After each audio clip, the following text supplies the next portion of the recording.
बिस्मिल्लाहिर्रहमानिर्रहीम।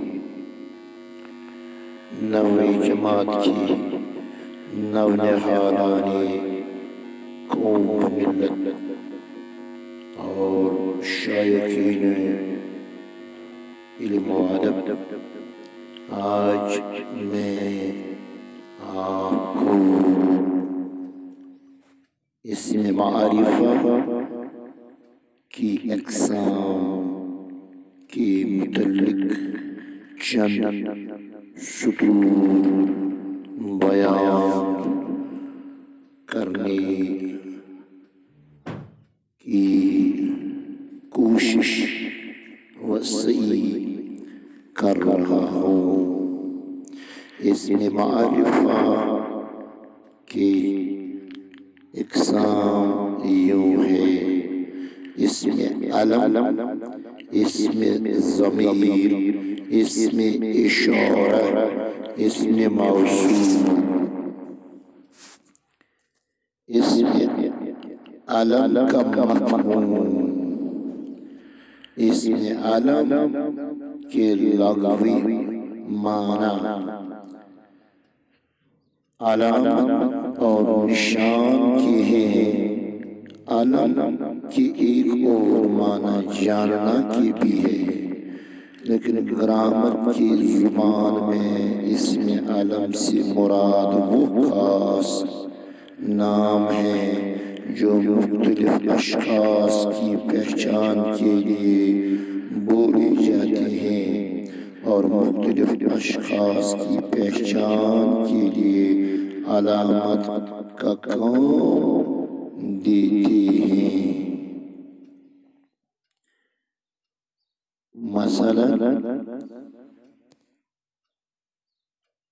इसमें अलम की मिसाल सैयदुश्शुहदा, शम्सुल उलमा, करीमुल्लाह, पंजाब वगैरह। इसी तरह इसमें ज़मीर वो कलिमा है जो किसी इस्म की जगह इस्तेमाल किया जाता है। ऐसे अल्फाज जो किसी इस्म की जगह इस्तेमाल होते हैं उन्हें अस्माए ज़मीर भी कहते हैं। इसकी मिसालें इस तरह है: खुदा एक है, वो सबका मालिक है। इस मिसाल में वो इसमें ज़मीर है और खुदा मर्जा। अनवर एक मेहनती लड़का है, वो सुबह सवेरे उठता है, उसने कभी गैर हाजिरी नहीं की, उससे तमाम उस्ताद प्यार करते हैं। इस मिसाल में वो उससे अस्माए ज़मीर है जबकि अनवर मर्जा है। इसी तरह इसमें इशारा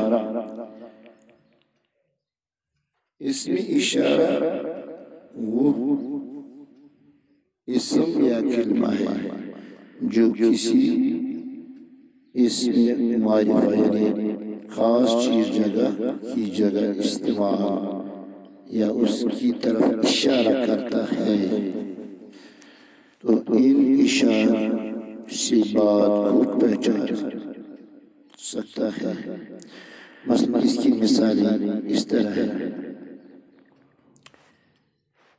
ये लड़का है, वो औरत है, ये मेरा कलम है, वो किसकी किताब है, वो कुर्सी है, उस बच्चे का बाप क्या करता है।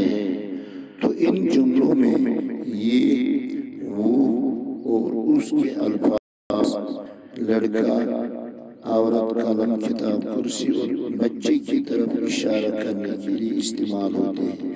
इन अल्फाज को इसमें इशारा कहते हैं। तो इन इशारों से असल इस्म को समझने में मावनत होती है। इसी तरह اسم موصول، اس کا مفہوم اس طرح ہے، اسم موصول وہ اسم ہے جب تک اس کے ساتھ کوئی جملہ نہ ملایا جائے تب تک اس کی پورے معنی سمجھ میں نہیں آتی ہیں۔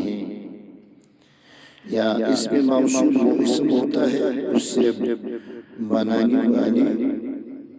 بننے والے نامکمل جملے کے ساتھ جب تک دوسرا جملہ نہ ملایا جائے تو مفہوم واضح نہیں ہوتا ہے۔ اس کی مثال جو کوئی، جس کو، جس کی، جیسے، جس کا، جس کی، جیسا، جن کا، جون سا وغیرہ جملوں کی مثال اس طرح۔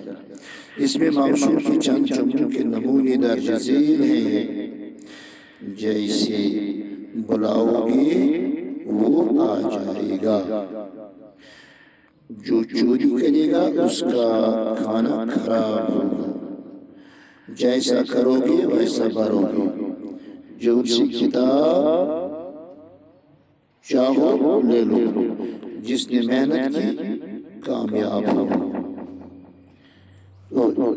اس طرح جس شخص یا جگہ یا چیز کی طرف اشارہ کیا جائے تو اس سے مشار علیہ کہا جاتا ہے۔ اوپر کی مثال میں پہاڑ، میز، دریا کا مشار علیہ۔ تو اس طرح ہم نے آج اسم معرفہ کے اقسام میں یہ جو 4 اقسام بیان کیے ہیں، یعنی اسم عالم، اسم ضمیر، اسم اشارہ اور اسم موصول۔ امید ہے کہ آپ کو ضرور سمجھ آیا ہوگا ان 4 اقسام کی معرفت